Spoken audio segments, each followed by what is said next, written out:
6 of the Diddy trial, and Cassie Ventura took the stand and testified for nearly a full day about her relationship with Diddy. And I believe that the testimony was more intense, more sensational, and I think more disturbing than I or just about anybody realized it was going to be. And there was a shocking recording played in the courtroom today. I don't know in the courtroom if there was a reaction, but kind of give the context to that and what the reaction was. Presumed innocent until proven guilty. That defendant, of course, Sean Diddy Combs. Guys, things have officially gone off the rails. CNN just dropped a courtroom audio leak and the internet is straight up losing it. It's from day 6 of Diddy's explosive trial, and let's be real, it's a disaster for the Bad Boy Records. Icon. We're talking full-blown panic mode. No PR team can spin this kind of meltdown. This is Diddy, raw and unfiltered, unraveling right in front of the world. This audio clip is a bombshell, and it's got everybody shook.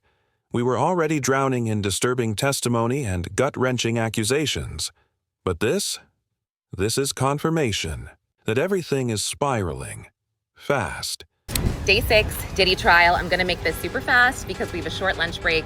But Diddy came in this morning, really seemed to be in good spirits, hugged his lawyer, Alexandra Shapiro, and Mark Agnifilo. And they had some discussions about witnesses getting certain testimony struck. And at one point, Mark Agnifilo said something along the lines of that, this case is becoming based on gossip. He brought up the fact that there is a chef, Diddy's chef, is expected to testify, who was allegedly assaulted. And Agnifilo says, well, where is this in the indictment? This has nothing to do with racketeering, etc. And the government came back and said, look, the chef is a victim of forced labor. And there was a lot of discussion around this, but I want to give you one little piece of that before we go to Dawn Richard finishing her direct examination. Now, I'm going to make this kind of general, but Dawn Richard, she testified about the Cassie Skillet incident with Diddy. And the scariest part? Millions are listening, judging, reacting in real time. What was already a jaw-dropping case has just taken a turn into a whole new, irreversible chapter. Day 6 was the moment Cassie Ventura, yes, the Cassie, finally took the stand. And absolutely no one was prepared for what came out. This wasn't just testimony. It was a soul-shattering release of pain she's been carrying for over a decade.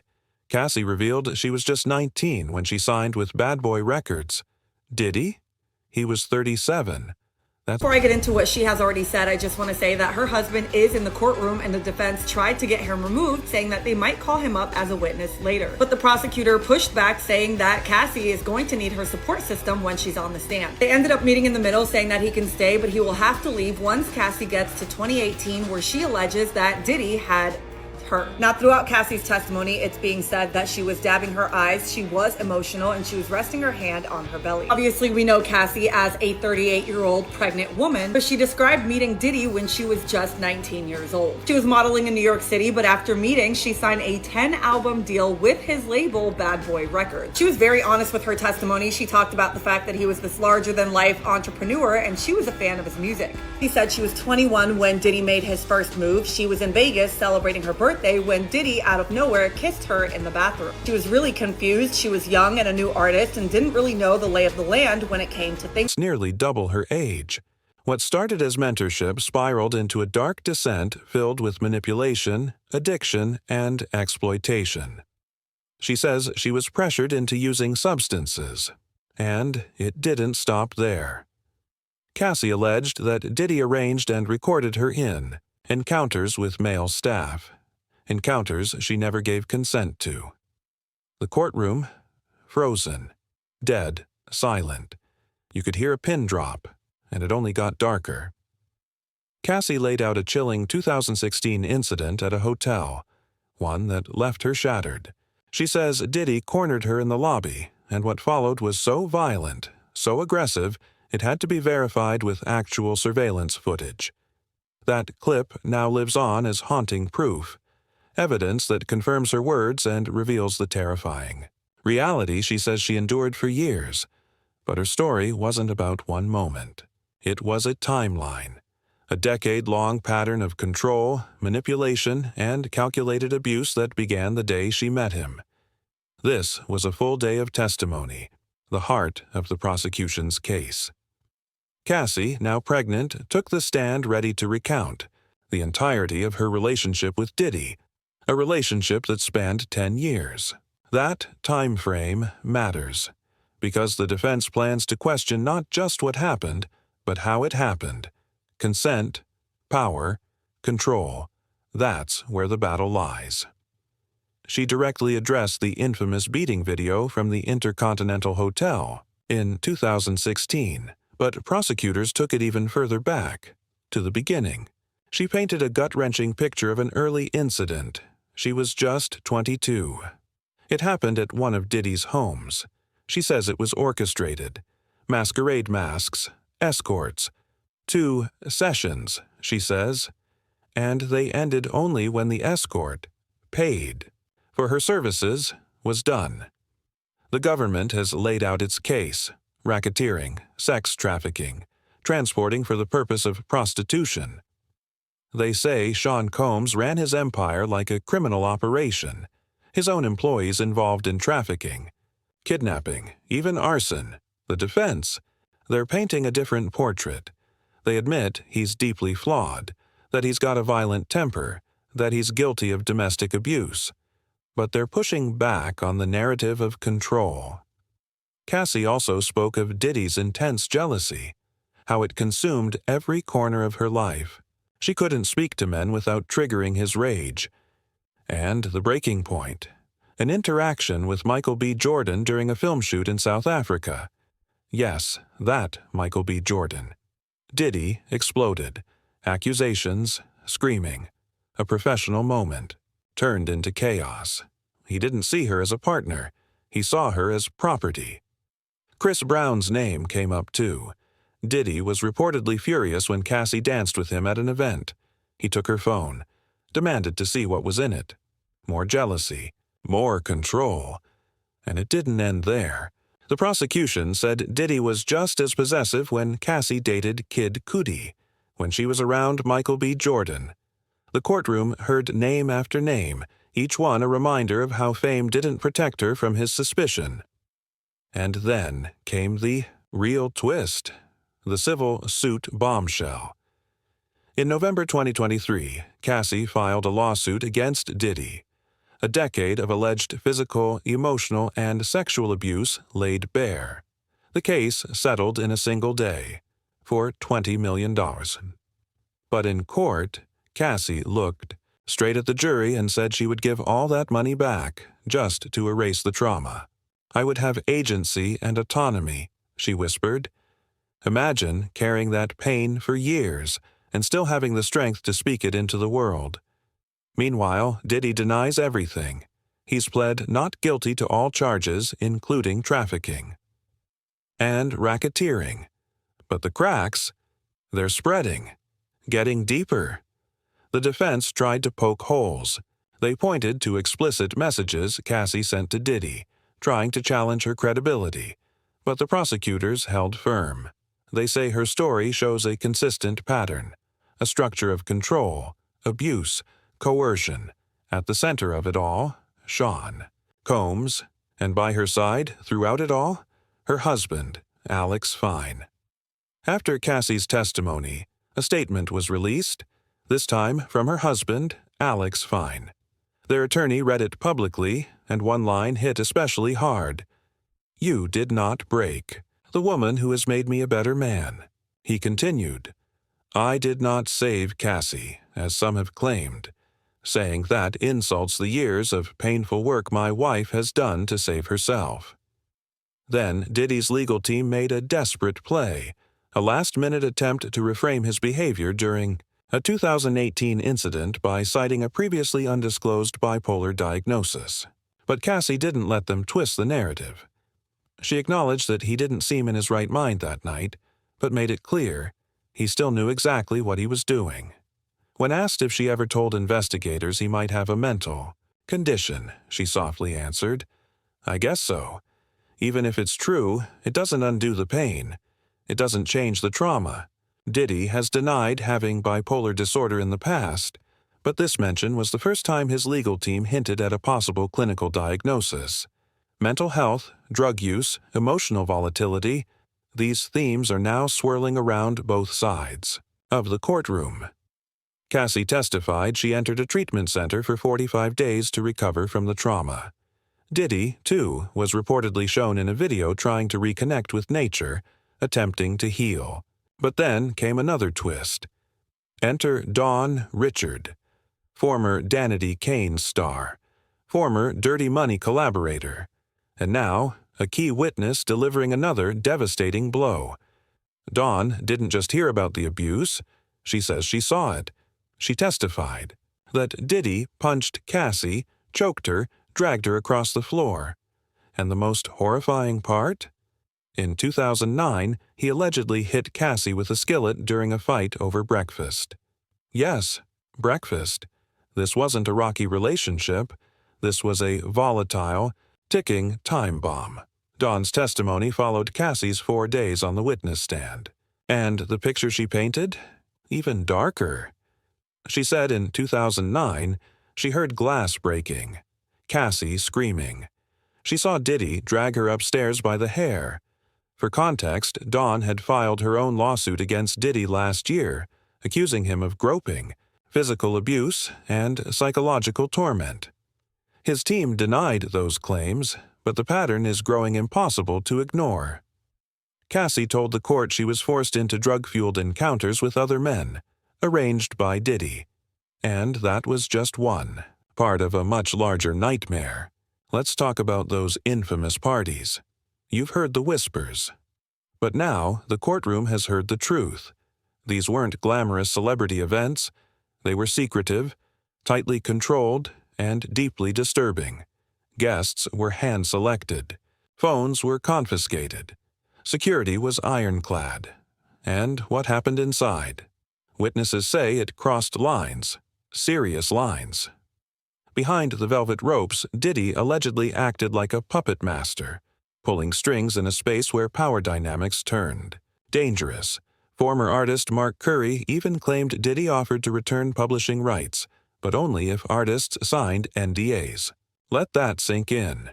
Your career, your art, held hostage for your silence. And there's more. Dawn, Richard, Carrie Morgan. The witness list keeps growing. The empire crumbling. And what's left behind is a portrait of power, abuse, and a culture, of silence that's finally being shattered, one testimony at a time. Prosecutors dropped bombs, exposing a chilling pattern of threats, intimidation, and a reign of terror that silenced victims for years. The opening statements in Diddy's federal trial are underway. The prosecution has laid out its case. Now it's the defense's turn, but what's already been revealed is shaking the industry. Right out the gate, federal attorney Emily Johnson said the quiet part out loud. She named Cassie and then described the unthinkable. Diddy allegedly forced one of his employees to urinate in her mouth during a so-called freak-off. He would allegedly force her to have sex with male escorts, while he sat and watched, recording everything. These weren't private moments. They were orchestrated events, with names, freak-offs, wild king nights, hotel nights. According to prosecutors, Diddy didn't just attend, he directed them. His staff organized transport and lodging, prepped the rooms with lighting, lubricant, and substances. Escorts were paid in cash, and the women expected to act like they were enjoying it. It started when Cassie was just 19, fresh off a hit single, and when Diddy found out she was with another man. He allegedly flew into a violent rage, beating her, kicking her in the back, throwing her like a rag doll, then blackmailing her, threatening to leak tapes of her with escorts.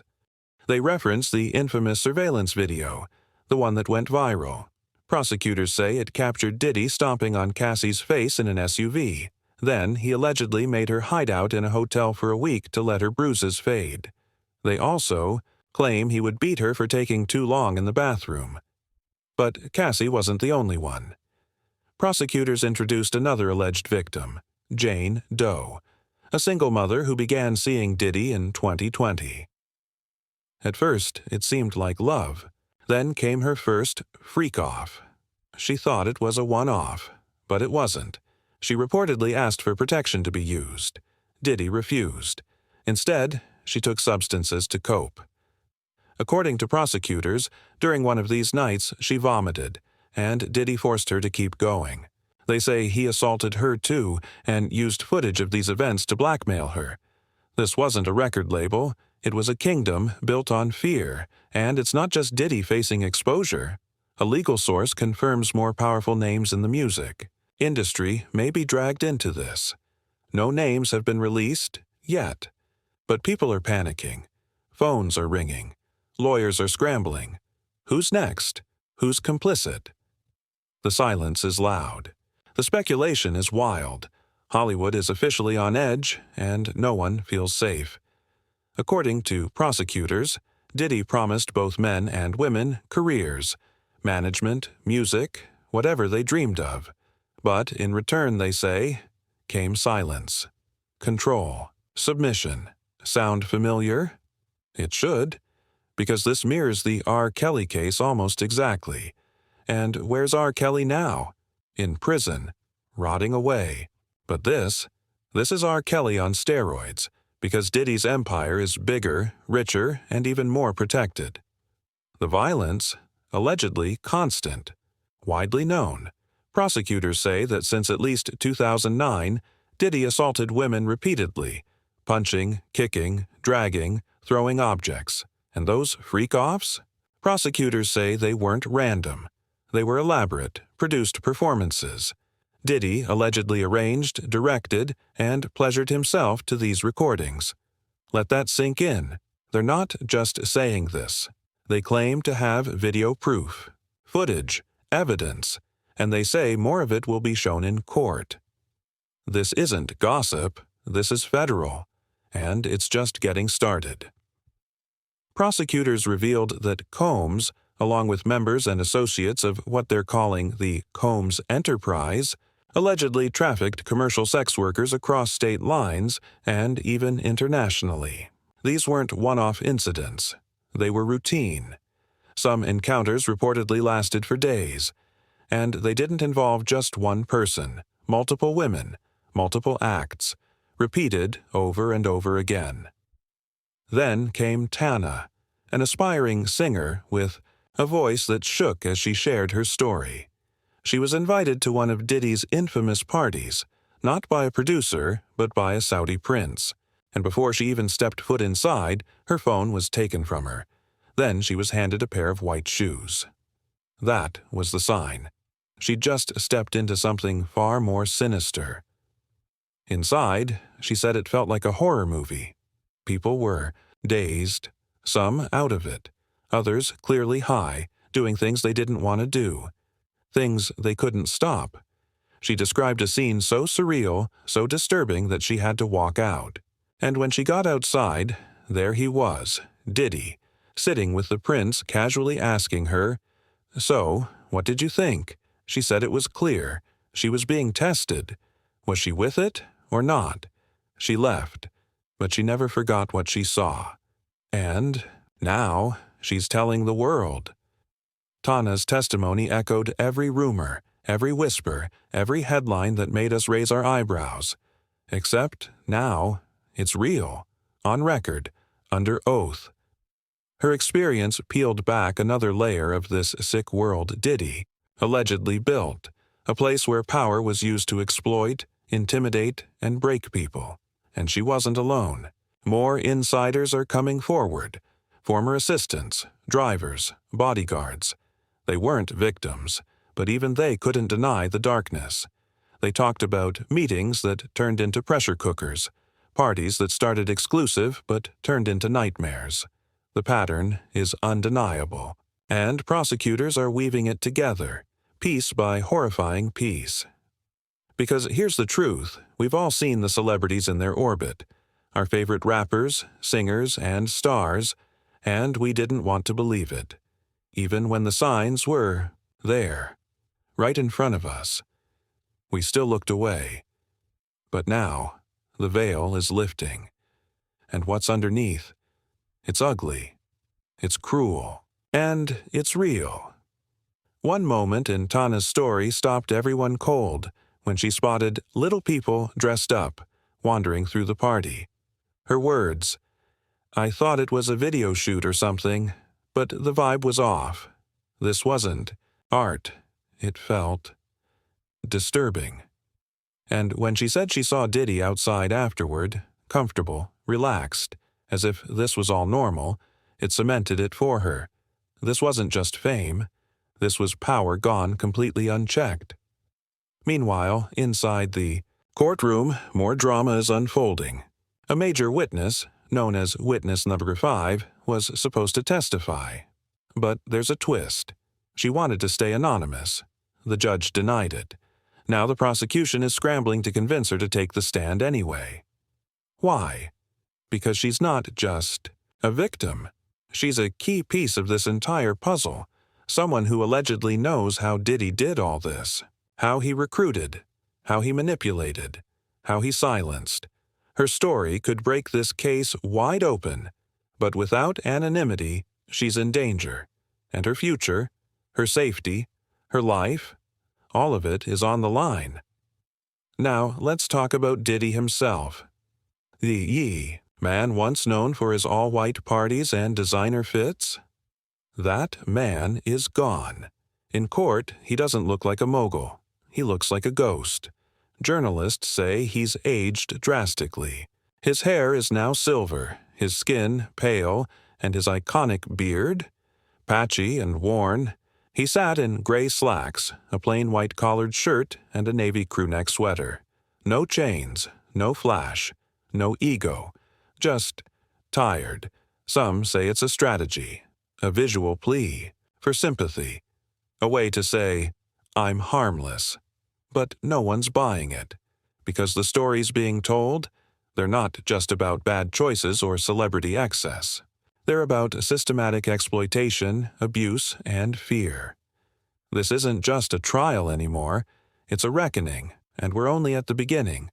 Diddy isn't just physically deteriorating, his spirit looks broken. In the courtroom, the once untouchable music mogul is unrecognizable. Gone is the swagger. Gone is the defiance. What remains is a man staring down the collapse of an empire he spent decades building. The courtroom sketches didn't capture the transformation, so a photoshopped mock-up made its way online, showing a pale, gaunt Diddy with white hair and tired eyes. One user tweeted, "He aged 10 years in 2 months." And honestly, that's what fear looks like. Because make no mistake, Diddy is terrified. This isn't just a criminal trial, it's a public reckoning, a full-scale unmasking. And every witness who takes the stand strips away another layer of the glitter and gold, exposing the rot underneath. Cassie's gut-wrenching testimony. Dawn. Richard's first-hand accounts of abuse. Tana's story of the infamous white shoe parties. One after another, the prosecution is building a picture, not of a man who made mistakes, but of a system he allegedly built and ran. A system that used power, fame, and manipulation to exploit women, silence artists, and cover up the truth. This isn't just about what happened behind closed doors. It's about how many people knew and said nothing, how many signed NDAs to protect their careers, how many powerful players are complicit. And now, as the walls close in, Hollywood is holding its breath. Sources say more names are coming, big names, executives, collaborators, maybe even household faces. If Diddy falls, he's not going alone. Tana's chilling account was a turning point for many. Invited by a Saudi prince, her phone was taken and she was handed white shoes, a twisted signal she'd entered the inner circle. Inside the party, she saw dazed, disoriented women being touched by strangers, too intoxicated to consent, too scared to resist. It wasn't a party, it was a ritual, and she wasn't the only one. Other insiders now confirmed that these white shoe events were regular, curated, and allegedly used as tools of control and blackmail. Prosecutors say they have video evidence, audio, and credible witnesses. This wasn't chaos, it was choreography, a system of exploitation masked as elite entertainment. Even those who weren't direct victims are speaking out. They describe a chilling energy that surrounded Diddy's empire. The pressure, the manipulation, the silence. And Diddy's defense? It's flailing. His team has tried the mental health angle. They've attempted to discredit victims. They've thrown settlement money around like confetti. But nothing is sticking. Public opinion is shifting fast. What was once rumor is now backed by sworn testimony. What was once deniable is now being documented in federal court. And let's be clear, this is about far more than Diddy. It's about the music industry's darkest, most protected secrets. The NDAs, the coercion, the cost of a career. For years, victims were pushed aside. Whispers were ignored. But now, it's all crashing down. Cassie shattered the illusion. Dawn confirmed it. Tana brought the receipts, and as victim number 5, prepares to take the stand, despite losing her request for anonymity, the stakes have never been higher. She isn't just another voice. Prosecutors say she knows how the system works, how Diddy controlled, manipulated, isolated. Her testimony could be the final blow. The man who once wore diamonds and velvet, who threw million-dollar parties and walked red carpets with icons, now sits in court looking tired, pale, and aged, beyond his years. This trial isn't just about one man's fall from grace. It's about an entire empire built on fear finally being held accountable, and the world is watching.